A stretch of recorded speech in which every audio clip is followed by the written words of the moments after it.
Dope. Our next human who's going to share is Tonya Todd. Please give her a round of applause.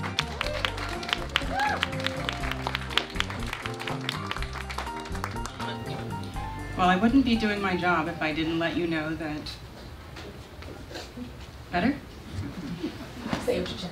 I am the education chair for Henderson Writers Group, and one of my functions is to host Dime Grinds, which is another literary event, at the other Grouchy John's on West Charleston. We do that the first Sunday of every month from 2 to 4 p.m. And we have Grouchy John's again to thank for a wonderful location and delicious coffee and hot chocolate.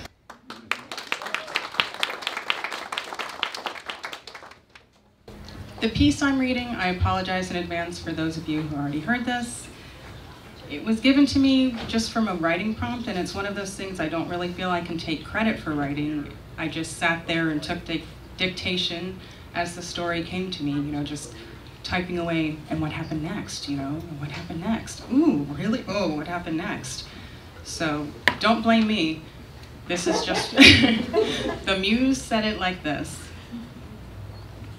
Ascension. Pulled dew collects along the cave's corridor. An algae bouquet coats the passageway. Each hollow splash of my step echoes off gray stone walls, ripples beyond the dim, narrow hall, and ricochets back to me, its source. In the distance, the cave floor undulates with motion, an erratic rising and falling in shallow waves like final breaths. Critters skitter by on both sides, toward me, then fast past. She's awake, hungry, waiting. My constant forward trek keeps the cave at bay. One moment of rest, of reflection, of regret, and the mud-lined marble floor opens beneath me. No soul ever returned to warn what happens next. Fear increases my pace. The torch in my left hand flickers and I adjust my step. Once lost, the flame won't reignite. And though the burning wood weighs heavy in my grasp, the dread of darkness, true darkness, spurs me to persist. My only hope is to seek the judge. My only chance is to please her.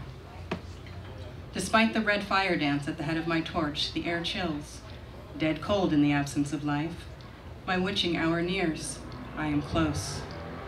Despite the torch flames whip as I slow, each heated lash flashes a warning. The too bright light threatens to blind more than the darkness. At last, I reach the ingress to the cave's core. My trail ends.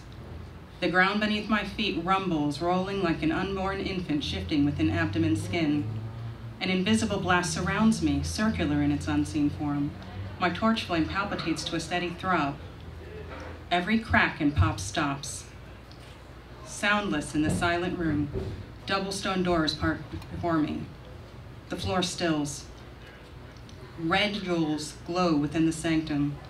Summoned by the trigonal light, I creep toward the scarlet beacon. The ground holds my weight, then crumbles beneath each step. Bone-jagged rocks gouge my soft soles. Cold ash supplants my torch. Charred dust slips through my fingers. The dim room darkens. Red remains. Black vapors wisp through the crimson light, flowing, spreading, binding to the three stones. I sense the door shut behind me, feel the screams of those who failed before me, the unworthy. The red trifecta blinks, sound returns. The room throbs with a pulse. Liquid trickles unseen. A soft lullaby coaxes me to the light where the dark mist materializes. Over, around, under three savage eyes. Her eyes assessing me. Her eyes passing judgment. Her eyes locked on mine. Too scared to flee, too petrified to kneel, too frightened to break my gaze, I absorb her terrific beauty. Raven strands, wide and wild, unfurl an impossible wind. Curves form within a sable gown. She levitates, fluid arms extended. My body lifts, mirroring her elevated pose. Power stirs within my core. A force compiles in my chest. My lips part. Like my eyes, I cannot shut them, cannot slow my soul's flow, cannot stop myself from pouring into her. Fecund soil perfumes the air. Heat returns, vision clears. My eyes sting when I look on her, sting more if I look away. Her image holds me captive. I am hers. Helpless, breathless, I accept her favorable verdict. Fear fades to fulfillment. Strength spreads, power flows. The empty shell that housed me falls to its skeletal grave. All that was in me is within her. She is me. I am she.